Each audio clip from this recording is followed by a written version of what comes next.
So I'm making this video because I spent the end of August buying supplies and hyping myself up for Inktober way too early, might I add, and now I'm not even sure if I'm gonna do it. Hey everyone, I'm Madam Berry, and I've been failing at completing Inktober regularly for years now. But with all of the controversy that's been unfolding with Inktober over the past couple of years, I wanted to explore what that means for us as artists.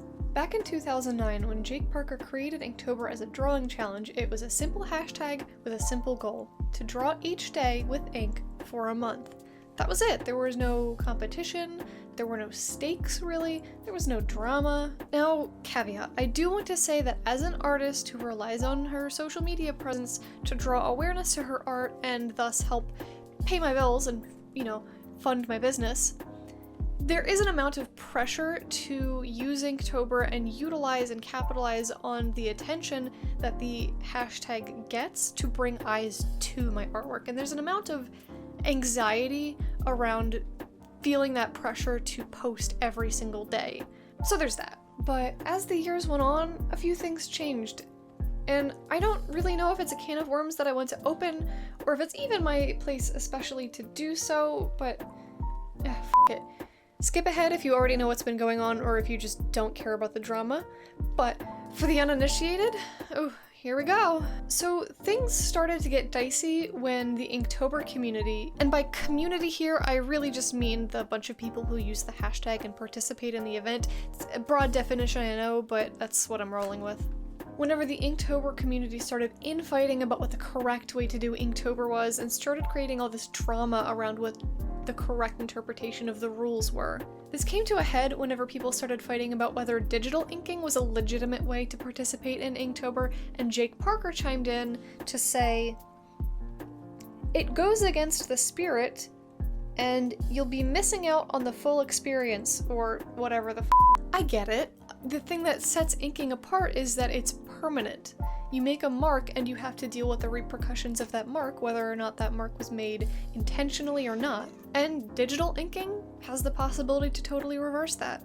But people have lives and to do, and setting aside the time to do an extra ink drawing every single day for a month, in my opinion, is challenge enough. You aren't doing it wrong if you have an erase button or if you rely on brush stabilization to help your shaky hands. JP would later go on to partner with Adobe and create an Inktober-themed brush pack for Photoshop and Adobe Sketch. So taking a hard stance is fine, apparently until you get paid to totally flip your opinion. The official FAQ says that digital is now a totally viable and legitimate way to participate. You know what? That's fine. Maybe a little shilly, but it's fine to have your opinions change over time, particularly when they change to allow for more accessibility. You know what we call that? Growth. But then it started to get really weird.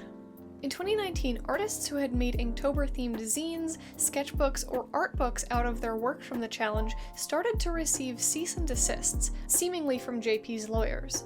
Jake clarified in an official statement that this was to stop people from selling merchandise with the Inktober logo on it and profiting off of the brand, and it was not meant to hurt artists profiting off of their own work specifically. He stated that he was talking with the artists affected and that his lawyers had stopped sending the C&Ds for now. Although I can't confirm any follow-through on this. I don't have a problem with artists claiming ownership of a brand that they made. And I have a problem with the stigma around selling out because, of course, artists should be able to profit off of the work that they have done.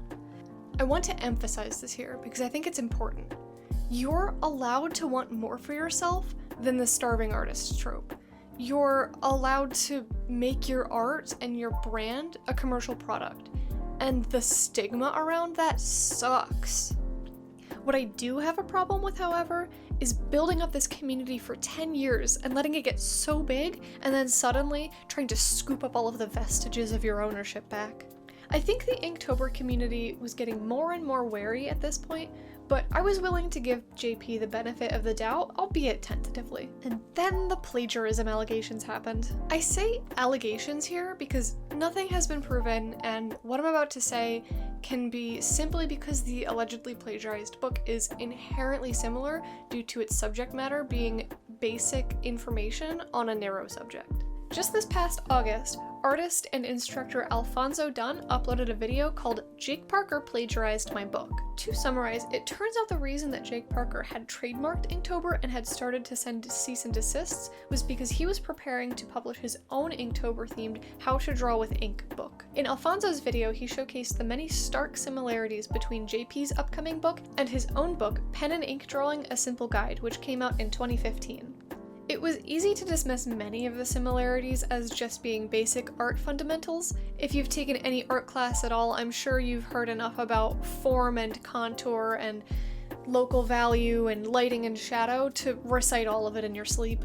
And yes, many of the similarities in the content can be chalked up to the fact that pen and ink drawing is a niche and specialized subject. I'll be honest, I spent a lot of Dunn's video kind of just like, well, duh, yeah, those are similar. But as the video went on and as Alfonso showcased similarity after similarity, it became clear that this wasn't an issue of information being similar due to being in the same niche.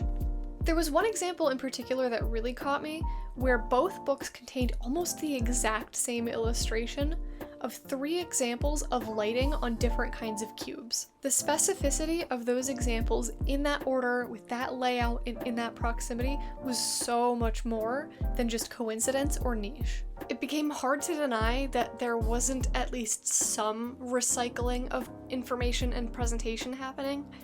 I don't want to say one way or the other for certain whether or not this is definitely plagiarism, because I can't know that. I can't say that for sure. But it doesn't look good. So that's the tea. Each year, it seems like JP's case is getting worse and worse. And so we come back to the question, is Inktober even morally justifiable to continue participating in at all? By using the Inktober hashtag in our posts, are we supporting or endorsing plagiarism? Does the hashtag go beyond JP's influence? What are even the reasons to participate at this point?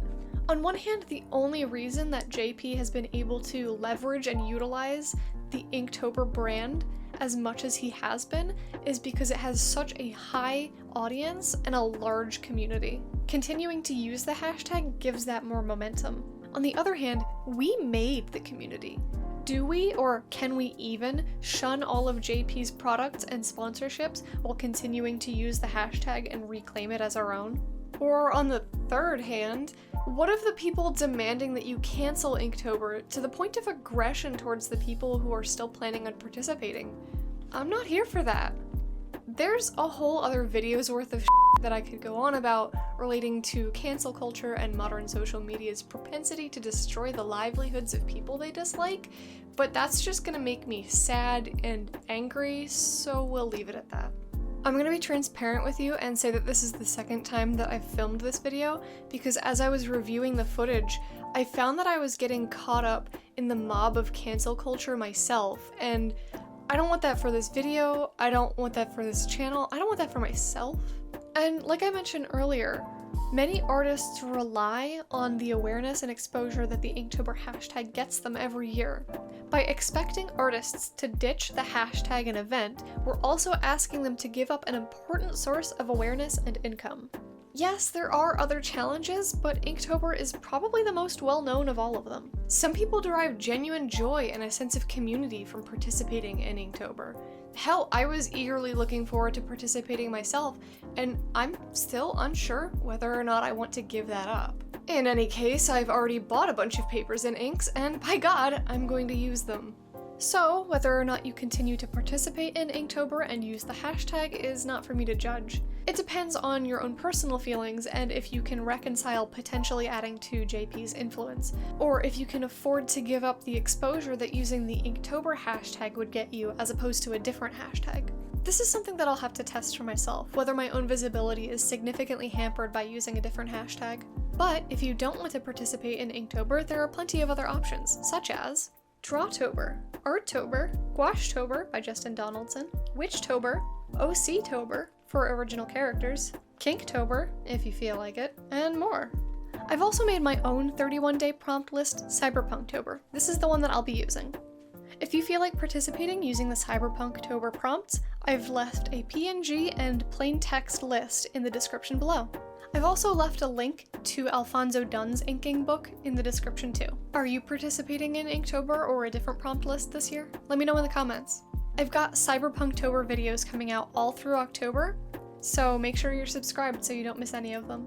And if you want to hear all of my tips for finishing a month-long drawing challenge without burning out, check them out in this video here. I'll see you over there. Are you gonna be good? But with all of the controversy that's been unfolding with Inktober over the past couple of years— oh my fucking god! Are you kidding me?